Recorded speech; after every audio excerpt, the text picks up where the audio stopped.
forgot. What is it?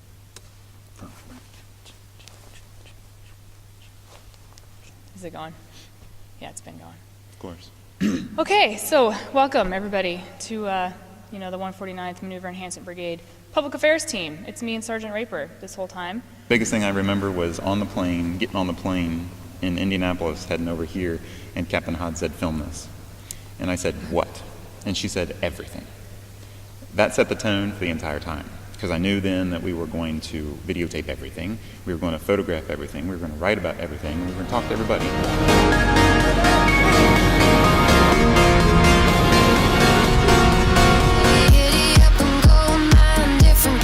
Different time, all the stars are in their prime. Pastel trailer park, stars so bright to hide the dark. All is quiet in the yard. Giddy up and gold dust, all the cars turn to rust. You got no means for wanderlust.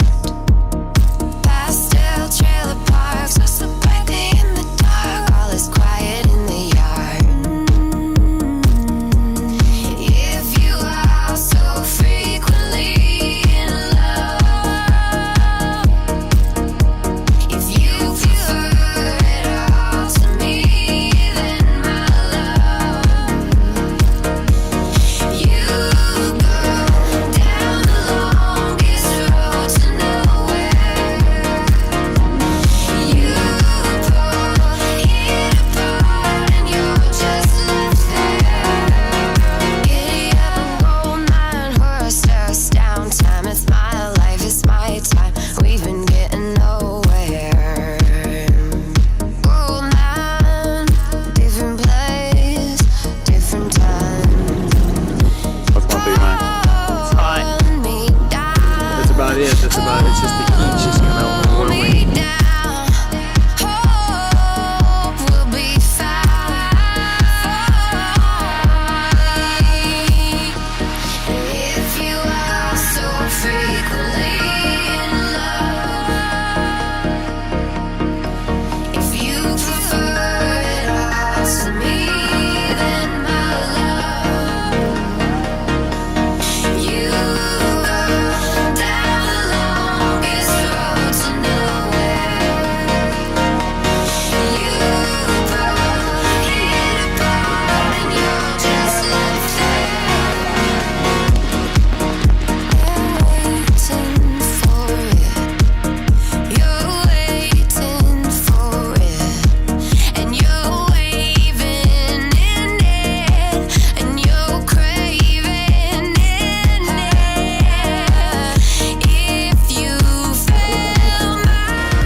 Videotaped everything. We have done everything. It's part of the whole package that we're doing here based on what she kind of told me and what our job kind of is to make sure that we tell this whole story. We're preparing for an interview. Pretty good spot up here. Here, you do it. You frame it, because you're better. Saying it almost needs to turn a little bit more towards the camera, or no? Yeah, it's just this damn camera. I don't know why it won't lighten up. I mean, it's perfect behind, but you're so dark. Hat off. Hat off? Mm-hmm. It's pretty good. We could do it out in the sun, but then That's squinting. way too much. The plan for Sergeant Raper and I was to actually kind of be the colonel's eyes for the rest of the brigade. Our hire had dedicated the whole month of September basically for us to travel around to the whole Iraq theater of operations basically, and get on ground and see what each unit is doing all the way down to the company level, because we're at the brigade headquarters. They kind of left it up to us on how to plan the trips. We were going to cover maybe 5 or 6 locations in a month. So our plan for that was to try to do 2 to 5 days at each location and learn about the unit's mission, whether it's company or battalion level, get some interviews, get some perspective, get some side stories, but also try to be able to tell the whole overall story of what their mission is, but also how they're withdrawing from Iraq in general, because that has become our biggest mission, was actually leaving the country. Tell me your first and last name and what your position is. I'm Captain Josh DeKaiser, Bravo Troop, 2nd 183rd Cav Commander. Lieutenant Colonel Bill Corson, the Squadron Commander for Task Force Recon. Company Commander for Charlie Company, and we're Convoy Security Company here on Spiker. Major General Jeff Buchanan, the Director of J9 Strategic Effects, and one of the functions I have in that capacity is to serve as USFI spokesman. My first name is Jessica. I'm an infantryman, but for our operation here, I'm a vehicle gunner. And we are tasked to secure sustainment convoys. I'm the Brigade S3 and also the Director of Security Plans and Operations for Victory Base Complex and for the 149th Garrison Command. And actually, when we first got here, we still didn't know if troops were going to be staying here. The agreement had not been set yet that all troops will be out. We were still it was up in the air. As of this date, in October 13th, there are ongoing discussions between our two governments about a potential request for U.S. military assistance, additional training assistance beyond the end of the year. Our first trip ended up being the very beginning of September, and where was our first place that we went to? Do you remember? JBB, Joint Base Balad. Joint Base Balad, which is north of us here, and our infantry battalion, we had 2 companies there, and the headquarters was at Balad. Before we got up there, we were talking to their chain of command, and they were wanting to know kind of what our intent was to be up there. And what's up? How are you? Sergeant Edwards, this is Captain Hahn. She's the Brigade PAO. And we hadn't really thought that far yet. We kind of just knew we were going to go up there and just start filming stuff, talking to soldiers. It was a little bit not quite organized yet, I guess. Guys, I don't mind walking around. Anywhere in specific you want to go or check out? No, I knew I wanted to talk to the battalion commander and the company commanders, and then a couple of soldiers, of course, within the unit. It's Captain Sizemore, Bravo Company Commander. I finally sat down at the request of the battalion commander and actually listed, I think at the time, 10 or 12 questions that I would ask a battalion commander based on our mission and based on the Kentucky National Guard and the withdrawal from Iraq, and then some personal questions like, being away from home and stuff. So that's kind of how we started this, was based on that trip, was Colonel Howey and what kind of questions we would ask him. Go, ma'am. All right, sir. Go ahead and just start off by telling me your battalion's mission supporting Operation Dawn. Yeah, we are a convoy escort battalion. So then I ended up doing those questions and then soldier questions. So I had like leadership, commander type questions. And okay, this is the more formal part of the interview, and these questions are specific for you as a commander. I asked a lot of these same questions to the brigade commander and battalion commanders. What are your thoughts on that, on being part of such a historical drawdown? I mean, you guys are doing this day-to-day mission, but this is history. We've never done this kind of exit before. What goes through your mind with all that? Getting everybody and all our equipment out on time. Well, I think, when I take a look at it, I think that all the... And then Joe questions, I guess you would say. And they weren't near as political, or they weren't about like responsible for people's lives or anything, but it was more like, how do you feel about being involved in this mission, and what goes through your mind each day, and how do you get through your day? What do you miss most about home? Other than, of course, I miss my wife, I miss the kids, I miss grilling out on the weekends, The thought of coming home to see her. Every time I talk to her, she just, Mommy, come get me, come take me. I want to come to your house. I want to go swimming. And that's probably the most happiest moment, along with the hardest, every single day. More personal stuff like that for the lower enlisted guys. So that's kind of how we started this journey. I'm sorry this is going to be weird, but if I can get up here. I just want to ask you a few questions. All right, you're good. Don't scream, but talk louder. Yeah, just because of everything that's going around. All right. Does this need to be moved up? It's my massive pecs are forcing the daggone. Just kind of hang on to that. All right. Okay, so you're gonna ask me the question. I need to restate the question, and as I'm answering it, I don't have to do that. Okay. I will lead you into answering it. Okay. So I'll just carry this like this. All right. This is our command post. Are you ready? I'm ready. Ready? I'm ready. You ready? Ready, roll one. Are you ready? Some coffee or? I'll get some. But we have everything captured, and that's something that I don't think a lot of people can say they have here. Thoughts? So I just keep going. It was the right idea to make sure that we were filming everything, but yeah, we didn't know how to do that. First trip to JBB did kind of solidify it for us a little bit because we talked to Lieutenant Colonel Howey, then we talked to Captain Padron. These buildings all have to be sandbagged and painted. Just showing her around. This is our second set. These will actually be the people you'll be going with. Talked to the PFC in the mailroom, and so once that started to come together, we understand the questions, who we need to talk to, and what to do while we were there. From JBB, we actually had our next little trip of adventure. I'm going to call them adventures, really. We actually took a set, which is a convoy escort team, from JBB up to Spiker. Our very first time to Spiker. I say first for a reason, because there was another one. This is Sergeant Raper and I's first trip. What's today? September 6th. We'll take off in a couple hours. We're going to Spiker. Pretty pumped about it. And that gives us another perspective. So again, as Captain Hahn said, we went from brigade to company and platoon and even to truck. So we went all the way down to the lowest level you could, and that was, 3 soldiers inside a truck.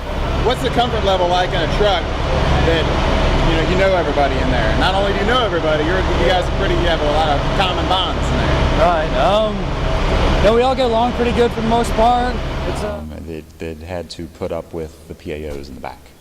And that's a good point, because we can maybe have the reputation of being a little high maintenance. And what are we doing right now? Now what we're doing is we're getting our manifest for the trucks. And we're kind of in your face, and you'll see from our videos and stuff, I mean, we captured the cool angles for a reason. Like, we're up in your face, and we're trying to, capture all of that. And the set that we were with, and that was our very first set, and we had no idea what to expect. It was a little scary at first. I mean, it was our first time outside the wire, and we'd heard that the particular company we were going with actually had just had a complex attack, or whatever, the first complex attack in 2 years. Were y'all the ones that were in contact a couple days ago? No, Collinger was. Who else was in that incident? Just your turret was shot at, wasn't it? Yeah, it was the one that had doubled a hole in it. We were a little kind of like, not really, we were more about like our safety probably than so much as capturing the story. But we're not exactly trained like you guys. What do you guys, as that we're in your truck, expect of us? If something does happen, stay in the seats. You learn so much about what that mission does, and it's something that I wish, something that we're going to be able to show everybody else in the brigade, because there's so many people in our headquarters that don't even leave the office, don't even wear their IOTV, have no idea what these infantry guys go through to get ready to hit the road. Right. And so that's what we were there to do, and we did it a couple times to be able to show the world and the people what our guys go through to do that part. So. Which truck are we? Third truck, I do believe. Fourth truck. Fifth truck. First grabbing. Oh, what's your call? The primary LZ marking team. Contact the OEOs and what's our job, Coach? We'll see you. Sorry, Major. Sir. Medevac says green, RAP says amber. 1 SIGAC at 1654. We had IDF on JBB over. Alright, Roger. 2527. Go ahead and move. Yeah, Roger. We're rolling over. It's a key portion to the mission over here as we're drawing down and moving all the equipment. Everything's going from north to south, and you see that, not only because you see it in the air, but you're on the roads, and it's just constant. And it kind of was a very cool fact of being able to be a part of escorting the equipment that's getting out of here. So in a sense, when we're looking back on it and saying that we're helping close this down, no, we didn't drive the truck, and no, we didn't provide the security, but we're telling the story for what all these guys did to close this place down. And that hit us right off the bat too. Spiker is kind of in the middle of nowhere. We just arrived in Spiker. It's 0830, and this is what we've arrived to. Took us about 3 hours to get here. I thought it would be longer, but so anyway, as you can see, this is where we're going to be staying for hopefully just a few hours. We're going to try and get a flight out of here as soon as possible. This is where they keep the convoy escort teams when they have to bed down, overnight. You can see our vehicles staged over here. We had a really good convoy commander, Sergeant McKay. Now we're going to be going over to Bravo and Charlie Company, get some interviews, figure out what's going on with this crazy place, Spiker. I heard it used to be a bustling metropolis, and now there's clearly nothing. So for all you people that Victory and VBC, you guys got it made. So now you can see how the real soldiers live. Sergeant McKay, the man, the legend. That's all I have. Peace. The people that we get to meet, the great guardsmen that we work with all the time, you know, they certainly welcomed us. They welcomed us into their platoon. They welcomed us into the truck. And that certainly helped too. So we learned not only what we needed to capture, what we needed to shoot, who we needed to talk to, but we also learned how to deal with the other soldiers. The Spiker/JBB trip set the tone for the rest of our trips. We actually based, you know, our itinerary or our expectations of the rest of the trips off of that. We got the leadership that we wanted, the interviews that we wanted, and so we captured exactly what we wanted, you know, video-wise, but then also Sergeant Raper was able to pull out, I mean, how many print stories did you do from that? Several. You know, 4 or 5 Several. print stories, so those were able to hit the news waves right away, even though they may not see the video coverage until much later on down the road. So everybody kind of won out of that. You know, we kept them in the news and kept their story going, but also we had, you know, we have all their mission and stuff for the later on, you know, overall video. BC this is the best place to be by far, and I didn't know that until we came here. And then when you get to travel around to the other FOBs, you're like, you feel very blessed to get to come back to this area. So we had a great appreciation for where we were stationed at after kind of being around. Okay, today's our last day in Adder. We're waiting for our ride to come get us. I wanted to show you where we stayed and lived for a couple days in these weird little like half chew things. I think we'll see Sergeant Raper coming up. Oh, I left my stuff. I better wait until he gets back. Well, we stay in these little weird things.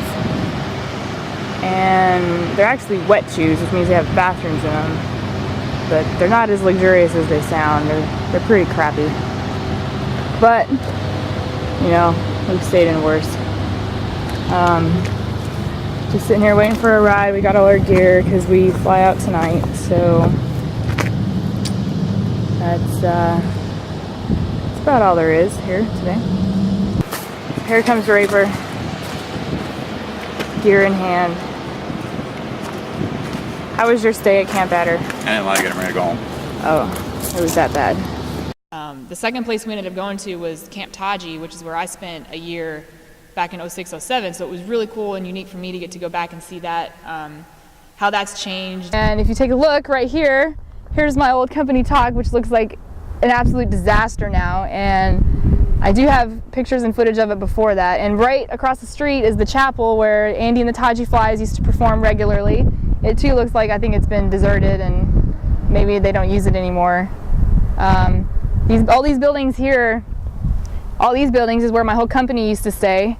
We had them all covered, like they look different now because they look just deserted, but we had everything covered with netting, and I think we had HESCO barriers and stuff, but we didn't have a whole lot of protection. This is what it looked like. It looked pretty crappy. So we're gonna walk over this way to where my old room was. 628, I lived in the corner, and the rocket hit this building right here. So it literally soared over my building, and I heard and it hit right there. And I had to share a bathroom with guys, so I preferred to use this porta-john, and it got hit by a rocket and got destroyed, and they never replaced it, and I was really sad. So then I had to use the bathroom with the boys. So this is where the officers stayed in my company. They changed our doors. We used to have big metal doors because the perimeter road, Tampa's right there. We heard the IEDs and all the stuff go off like crazy. As you always hear about the rainy season, this was an absolute mess. This was like a lake whenever the rainy season would come by. It's actually an enduring base. So we went there to see the 198th MP Battalion, Colonel Adams, our Major Wright, and then talked to, you know, 4 or 5 soldiers there. We have the rare task of being the battalion headquarters that gets to transition a contingency operating site over to the Department of State. You guys just sitting there? Just sitting there, yes. Yeah. Maybe answer a phone or something, like look like you're busy. Just pretend. Well, you know, that was a good trip. Met the interpreter and stuff, got to kind of hang out on the roof and... Got it? Got it. Oh man, it didn't work. Sorry. I don't get it. How does it do that? It's impossible. He's tried to teach me. There's no way. It was probably, what, 2 weeks after that, they went home. So their mission ended 2 weeks after they had just told us that they were sticking around for a while, and they're actually home now. They've been home for a few weeks. So that's kind of how fast things happen here, and how, you know, short a moment's notice that you have that, like, your mission. I think as soon as we got back from Taji was when we realized we didn't have enough time. Yeah. Because as soon as that happened, we get back from Taji and we're seeing the story start to come together, and we see what we have to get. You know, again, back to those people we have to talk to, and I know, so we've got all this stuff that we know we have to do, and we have to travel everywhere in September. That was the plan, and to be done by October. Well, then we're starting to understand why, because we were running out of time. And initially, it was kind of scary right off the bat. With how are we going to be able to tell our story then if we're not going to have the time to do it? And so we kind of had to put it into a different gear, to a higher gear. We still hadn't fully developed like the storyboard yet. We hadn't laid anything out as far as what this overall video was going to look like. You know, end of tour video or slideshow, whatever. But we had something much bigger than that, and we were trying to figure out how we can tell the story using every single element that we're covering. And this doesn't even include what's happening at VBC yet. This is just our detachment, or our subordinate units that are out at doing the periphery stuff, the outside the wire stuff. So we're trying to figure out how to tell that story, and then also what's going on at VBC, at Taji, Adder, Spiker, JBB, everywhere, as well as the whole drawdown of Iraq. So now our next trip was Adder, which is our Virginia National Guard brothers and sisters, and that was a really tremendous trip also, because we actually were able to do a video for that one, and based on kind of how we did that short 7 or 8 minute video. Can you pause it? Resume. So anyway, once we covered, well, the Virginia one, we ended up doing another set, another convoy escort team. We went from VBC down to Adder. So we are going to do our best to document the entire trip from our team here in our truck, which is Echo 117. I'm not quite sure what type of MRAP it's going to be. The RG33. There you go, RG33. Our crew is getting ready, preparing for the trip. But we're going to get interviews with our crew here. Again, all three from Virginia, from the 2nd of the 183rd, and do our best to enjoy our ride. Our truck's name is Eva. Eva? How'd you get that name? All right, so we gotta back it up here. My driver's name is Walaline. She's Ethiopian. Okay. We call her Wally. And so our commander said that we could name our trucks, but it had to begin with the letter E. And if you've ever seen the movie Wally, Wally's love with was Eva. Oh yeah. So that's how we got that. So it's midnight, 12:13, and we are getting ready to leave to go to Adder. So they're telling us it's about a 5.5 hour journey. So mark the time right now, it's 12:15, and you will hear periodic updates from us throughout this trip. And our gunner's going up there now, so we are getting ready to roll out, and I will talk to you in a few hours, hopefully from Adder. Deuces. You could tell they were a tighter knit group, and you know, this is now a couple months in, so maybe they had a stronger bond. They'd been working together longer, but they were just really fun for us, and for us to kind of see. We were still on the outside, but we got to see the kind of relationship that those people have when they're in a truck like that. Okay, so we are about 2.5 hours into our convoy right now. We are halted, and I think something broke down behind us, one of the trucks.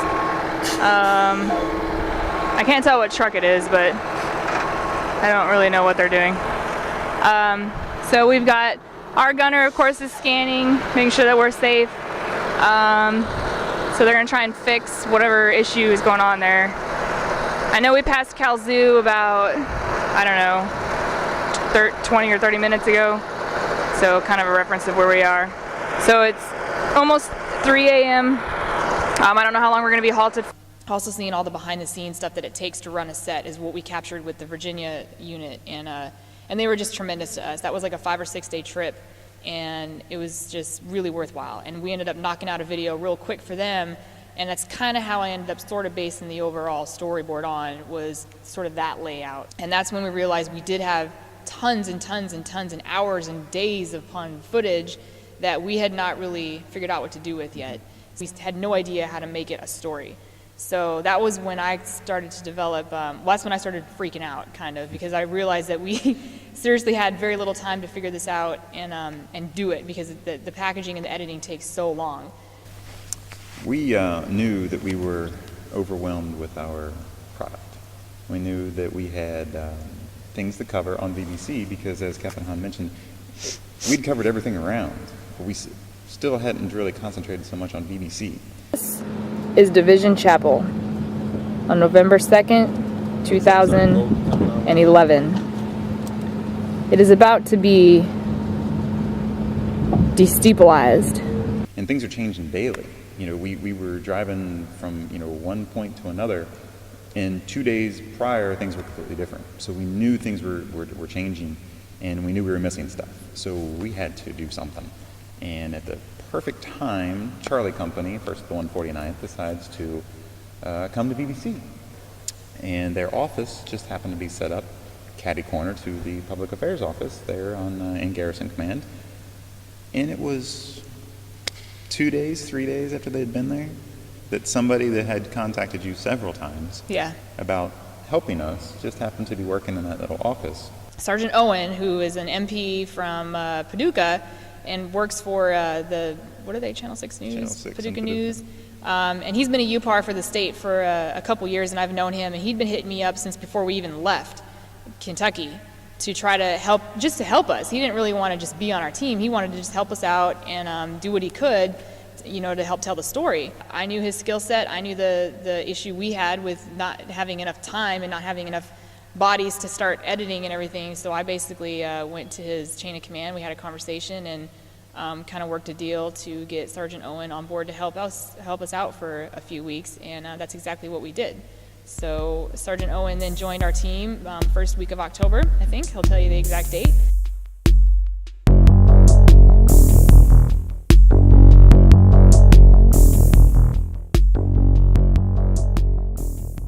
He's filming right now, so I'm gonna switch seats and let him talk a little bit about his work. Sergeant Owen, what brought you on board? You did, ma'am. When I found out that Iraq was, the 149th was heading over to Iraq, I knew that there was a unique story that was going to be told. I volunteered to come out here. There was a couple little stints in the road where it was almost not possible. After a few people have told me no, it finally happened. I came over to Charlie Company, and I was looking forward to being the UPAR that I have been for the last few years. When I got word that we were going down to VBC, I knew this is where Captain Hahn and Sergeant Raper were at. I decided, to get on board and continue to keep tabs and let them know where I'm at. And when I found out that we're like a stone throw away from the office, I was like, oh my goodness, this is it. And with the skills that I've had, the 13, 14 years I've had with TV news, I knew that I'd be able to bring a lot to the table.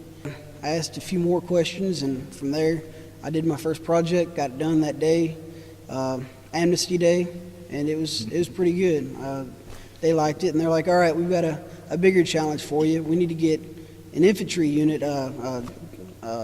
from Kentucky to do a convoy. We've got this Virginia, and it's awesome, and we need to do one for Kentucky. And we're like, Charlie Company's right here, and we got on this Charlie Company set. But there's this natural event that took place you'd hear a lot about. I've been in the news business for 14 years. I've covered snow, I've covered hail, I've covered rain, I've covered tornadoes. But never once have I ever thought I'd cover a sandstorm. I'm not going, oh my God. This is crazy. Sergeant Owen, how do you feel about this? This is like my tornado that I was in St. Louis. I couldn't see anything. This is the craziest thing I've ever seen in my life. I've been in sandstorms, but nothing like this. I saw the wall. Did you see that wall? Yeah, it like came out of nowhere, 4 o'clock in the afternoon. Not only was this a sandstorm, but this was probably the 10-year sandstorm that you're going to hear about for a long time. Just it's definitely through Charlie Company. This is the craziest thing I've ever seen in my life right now. We had the camera on board, and Sergeant Raper was like, hey, let's do this. Let's do this story. This is absolutely nuts. This is like 4 in the afternoon. And when they say red air, they mean red air. Seriously. And grabbed my camera, he grabbed his camera, and we tag teamed it, and he wrote a story about it, and I put video together. And that was just a small little portion of the overall convoy mission that Charlie Company did. And it shows a lot of the risk, a lot of the expectations, but the challenges that the sets make. It's just the most perfect story. Spiker is now interesting for the first time. It certainly worked out well, and the ability to have another person was perfect for us because, as Captain Hahn said again, she was too busy now. She's got to start working on the storyboard, start working about getting all these stories back to state for us. About the same time our internets are going down, we're losing our phones, our computers are going away. Everything's changing at VBC to the point of it's affecting us daily. So we ask again, hey, can we go on another convoy escort team? And our leadership's like, probably not. But with Captain Hahn being able to stay behind to work the things that she does, the meetings and things that were necessary here, Sergeant Owen, the ability to have him now allowed us to go do that story. So without him, we wouldn't have been able to go to that on that set mission, and we wouldn't have been able to know Charlie Company. And now all of a sudden, we've got all these stories from Charlie Company that are working into this great chapter, in which, the Sandstorm is a tiny little portion of the huge story, but it's all building. And again, we just keep on rolling, and thanks to him and his experience and his drive and the quality of work that he helps us do. I mean, he's inspired both of us, to continue on this, because we're starting to get to the point where it's, wow, this is a lot, and but we're gonna drive on. But this guy comes along and just gives us that pep that we've been able to push forward and come up with some awesome stories. A bunch more stories of people that consider us friends now. It's because of us being able to spend so much time with them and have the good times. This time was kind of short, this little glimpse that I had, but I do appreciate the opportunity and the chance you guys allowed me to have a little glimmer part of being able to help tell the story of the Kentucky National Guard and showing we've got hardcore evidence to show that Kentucky was the one for the job and America was right. And thank you for being able to be a part of it. And I appreciate Captain Hahn and Sergeant Raper for helping me be a little piece of that to be able to help capture some of this history. I have a lot to say about Sergeant Mark Owen. Owen's been such a blessing to us and like a lifesaver in a way, because on top of, we didn't get to cover everything we wanted to in that 1 month that we were given to travel. And then there was still so much to cover at VBC, and it was overwhelming, both of us. And also, at the same time, people weren't really getting to see what we were doing, other than the print stories and some of our photos. So when we brought Owen on board, he was able to go ahead and start packaging stuff up for us. The Amnesty Day thing, and some of the other little stories, the Charlie set, and the Sandstorm story. And then I got to show our command staff and everybody in the brigade that was around anyway, this is what we're doing. And it's not like we're just out goofing around taking pictures, which we do that too. But there's a seriousness to our job, and we are very very dedicated to making the story look good and making people look good. And I mean, just like I haven't seen that in other small public affairs teams, even in bigger MPAs and stuff, don't do what we're doing. And Owen kind of bridged us all together, because I was able to kind of go do the boring, lame officer stuff while these two could go out and cover stuff and then produce it like right away and send it out. So it was like we were operating at such a fast speed. And so Owen kind of saved us with that. And I'm sure we can say it. It's November 21st and it's his last day. It is, and we're very sad, and that's why we're doing this, because we needed someone to film. And we also wanted him to be able to share a little bit about his experience with us, because it was very short, but he accomplished so much in this short amount of time and made a name for himself, from what I've seen anyway, that you really kind of shined in your unit, because I don't think they ever knew, one, that you had that skill set, two, that you could do what you could do, and three, you could make them look so good. And I know that your commander is extremely pleased, and our command is pleased, and it's, we just had a little viewing yesterday of the product that we've done, and the people in the brigade that don't get to see our work a lot, or don't even get to see what goes on outside of VBC, they got to see what does go on out there, and they were just so impressed, and they were so moved by what we can show. So I mean, it's not us out there doing it, but we're showing it and we're telling their story, and that's really important to us, is to kind of convey that emotion and everything on like what everybody else is doing. What about our time at VBC? What's been some exciting moments? Well, as you can see, we're here in the let's Alpha. talk about that. We're sitting right here in the middle of Alpha Palace, completely by ourselves. And you know, Sergeant Raper and I, when we first came here, it was August, I guess, and this place was still fully occupied and working, and there were generals all over, colonels. Like 20-something generals worked. Yeah, 20 generals worked here daily, and this was just it was a very, it was like the Pentagon for Baghdad, and this was a very kind of overwhelming place when you come in here, very intimidating place, because it was just, everybody was so busy and so important, and you know, we're trying to take pictures, and there were flags hanging everywhere. And it was just immaculate. The floor was just spotless. It was just shined clean, and it was so pretty. And we didn't know that we would be back so many times. You know, we came to there, we took a bunch of pictures, kind of had our little fun with AFA, and then pretty much ended up coming back probably like every 4 or 5 days. We would come back to this palace, and we gave tours to other soldiers. That was one thing I wanted to mention, is that, you know, a lot of the infantry guys and the guys out on the road, the guys at Adder, Taji, Spiker, Balad, they never got to see these palaces, and me and Sergeant Raper got to actually be in these a lot, and almost we got tired of them, really, because we spent so much time here. And so one thing we always tried to do was try to kind of give back to the guys that we were kind of embedded with, and we would invite them, we would give them kind of a private tour of the palaces. We used to go over to Camp Slayer a lot, which is where Victory Over America, Victory Over Iran palaces, and we do a lot of photo ops over there, team photos, shout outs, just anything anything people wanted. Yeah, any request that was ever made to us, we would try to accommodate. Not only like, people would be like, can I do a shout out, you know, to my wife for our anniversary? Sure, where do you want to do it? Oh, just right outside. And we'll be like, no, let's go to Alpha Palace and do it. And we'll sit on the roof. And we kind of had that access. We had that trust with the guards that we had built up, and we were able to make it special for anyone that was involved. And that's something that we kind of wanted to give back to them. Give a shout out to all my friends and family back home. Say hi, I love you, and I miss you. Hey, this is Sergeant Jody Morris. I'm with the 940th Military Police Company, stationed at Baghdad, Iraq.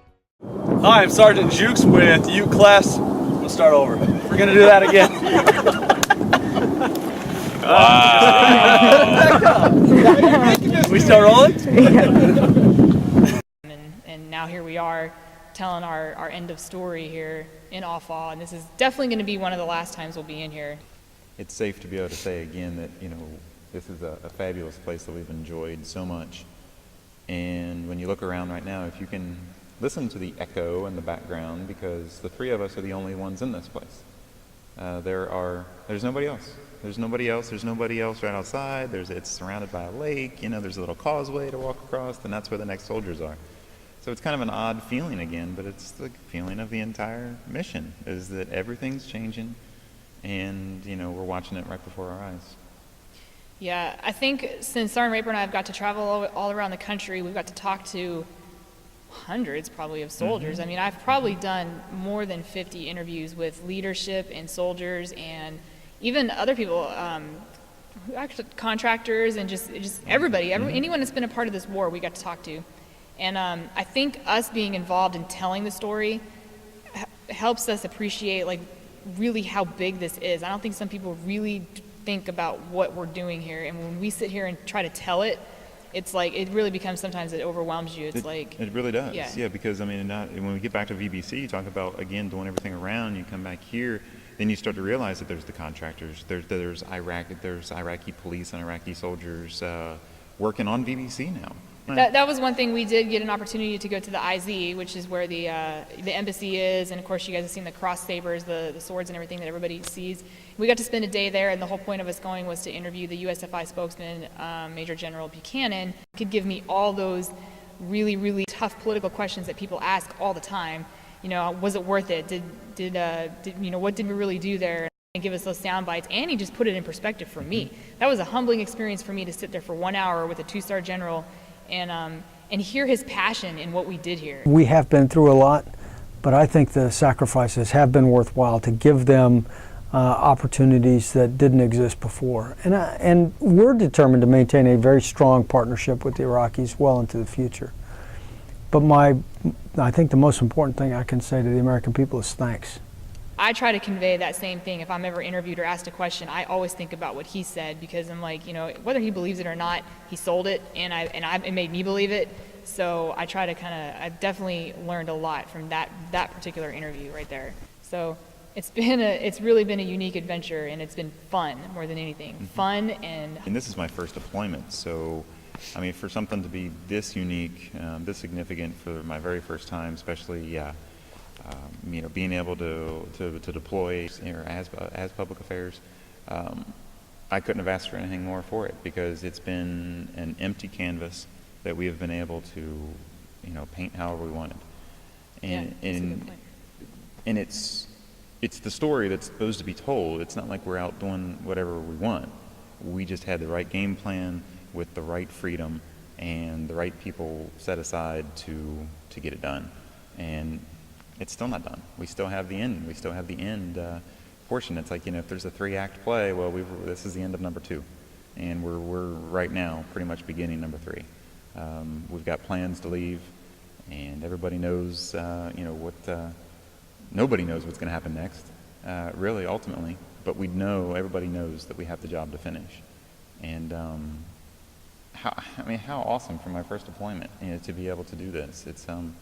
It is overwhelming in a great way, and I couldn't have asked for anything more for it. And hopefully the story is you're going to be able to see that in the story, and not just, you know, my little portion of it, but, you know, Mark Owen and Andi Hahn's portion of that. It means a lot to everybody, and there's a lot of other people here that are on their first time, and for something to be this significant and this historical for the state and our country is monumental. It's huge. in my opinion, a lot of people don't see how big this really is, and that's what our job is going to be, is to take all of this footage now from the last 3 or 4 months, all our experiences, all the people we've talked to, and make it this amazing story that they were a part of and that they can appreciate. And even if they don't see themselves in the video, they're going to still be like, you know, that was my section, that was me, or, you know, I was at that palace, or I took my picture there. You know, people, when we show people our video, they get so excited to see either themselves or see someone they know. I mean, because we really go out of our way to make it a very, very professional document. I hope we didn't bore you guys or talk too much, but we are all three, I know, very passionate about what we do, and even though we have a lot of fun doing it, I hope that we can show you guys, you know, how important this has been and how awesome you guys have been to help us put the story together. So, any final words? Well, that's the whole point again. We want to document everything, and it's the point. That's the point that we started off with. It's the point that we're going to finish up with, is that we are going to get every last bit of information out of this great story that we're here to make sure that it's told right. Even Sergeant Owen knows that, doesn't he? I do. All right, good. So here we are on November 21st, Al-Fa Palace, Baghdad, Iraq. The last time today we'll be here. Today. They actually have some kind of, actually we're doing the signing here, so yeah. You will see the final signing going on here, and that will be our goodbye to VBC, and it's something the 149th did all on their own, and we're proud of it, proud to be part of it. Hope you guys enjoy the movie. Proud to tell the story. Hua, strength and honor. So the soldiers lived here all the way up until now, pretty much. I mean, this is where they came. I don't really know much else other than that. Is there anything else you would like to add? No, I appreciate you coming down and telling our story. I mean, I really appreciate y'all coming out and taking the time to talk to the soldiers. Yeah, that was good. Covered it all? Yeah. If you think so, ma'am, that's good enough for me. You did an outstanding job. It's a pretty all-encompassing interview. I think we've covered everything I could possibly say. That's good enough for this, sir. That's perfect. Yeah, just the heck out of it. We will. Soldier readiness and soldier equipment and soldier preparedness to fight our next war. Yeah, cool. That's it, sir. We're done. That was really good. This is where politicians say something dumb before the mic's turned Yep. off.